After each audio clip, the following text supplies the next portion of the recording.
All right, here we are in Rhino, and we have some basic geometry out here in the workspace. There's this little cube with a generic material attached, and also there's a bitmap-based material back here on what is effectively the ground plane. So when I like to work in this way, I like to make sure that my shadows are really showing up so that there's an actual reason that we're rendering these things, to really sell the illusion. So if I click over here on Render, right now I can see that the shadows are actually pretty dim at the place where the cube is meeting the laminate floor. And so it doesn't really look to me like it's sitting on there. It looks like it's floating a little bit. So I'd like to cast a more distinct shadow. So in order to do that, we have to play around with both the camera in some cases, but also the lighting. So I'll go down to the Asset Editor, collapse the left side, and then let's go over to Lighting. And we can see that right now by default the lighting is just the sun. It's not even turned on. So I can turn that on and off and sort of see what effect it has, and the answer is not much. So let's add a new kind of light. And this will be here under the vray lighting menu. It's the last one, at least in my copy of vray, and it's called Directional Light. So I'll use Directional Light to add in a line along which light is shining in the space. But if we take a look by default, if I do this in the top view, and then I zoom out in the front view, you can see that the light is sort of traveling across the ground, and in fact it was pointing slightly up, which is why I get this strange cutout over here. So to fix that, I'll go to Rotate, and then start here, come over here, and then I'll rotate this light up so that it casts a nice shadow off to the side.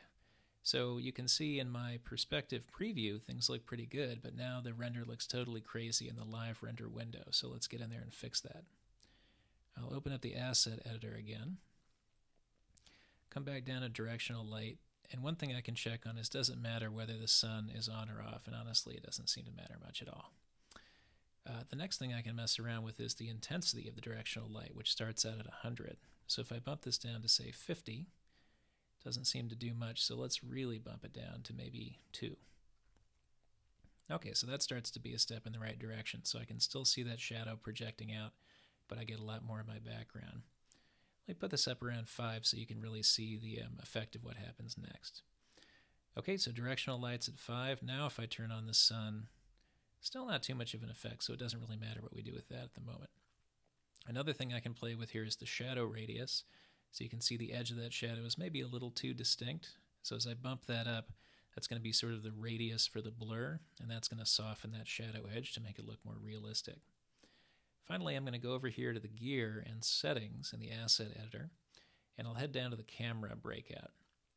And so here, the main thing I want to mess around with is the exposure value. So right now it looks like the image is a little bit overexposed, and I always have to experiment to remember which direction to go. So as my number gets bigger, my scene will get darker rather. So let's set that at maybe 11.